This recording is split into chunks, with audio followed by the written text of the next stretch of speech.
হঠাৎ মাঠে ঢুকে গেল বিলাই, এর পরের বলে আউট সৌম্য সরকার। এর জন্য এক রূপকথার গল্প হয়ে গেল আজ মিরপুরের মাঠে। দর্শক, প্রথম ওয়ানডেতে রিশাদ হোসেনের লেগ স্পিনের জাদুতে উড়ে গিয়েছিল অস্টেনজিৎ। তাই তো আজ বাংলাদেশের সাথে দ্বিতীয় ওয়ানডে ম্যাচে স্পিনার নিয়ে দলকে সাজিয়ে মাঠে নামেন অস্টেনজিৎ। পুরো 30 ওভার করে ফেলেন স্পিনারদের দিয়ে, কোনো পেসার লাগান নেই তারা এবং সফলতাও পেয়েছেন তারা।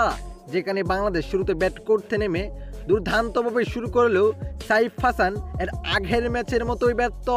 16 বলে 6 রান করে ফিরে যান তিনি। তবে এক প্রকার আগলে রেখে দুর্দান্ত ব্যাটিং করছিলেন সৌম্য সরকার তৌহিদ হৃদয়কে নিয়ে। তবে তৌহিদ হৃদয় ব্যর্থ, 12 রান করে ফিরে যান। নাজমুল হোসেন শান্ত পুরোপুরি ব্যর্থ, 21 বলে 15 রান করে ফিরে যান। তারপর মাহিদুল ইসলাম অঙ্কনকে নিয়ে কিছুটা এগিয়ে যাওয়ার চেষ্টা করছিলেন সৌম্য সরকার।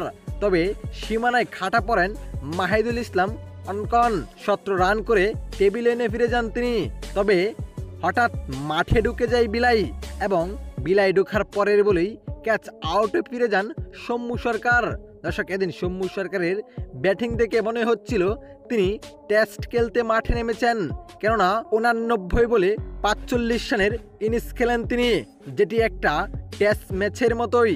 দর্শক, সৌম্য সরকারের এমন স্লো ব্যাটিং আপনি কিভাবে দেখছেন জানিয়ে দিবেন আপনার মতামত এই ভিডিওর কমেন্ট বক্সে। ধন্যবাদ।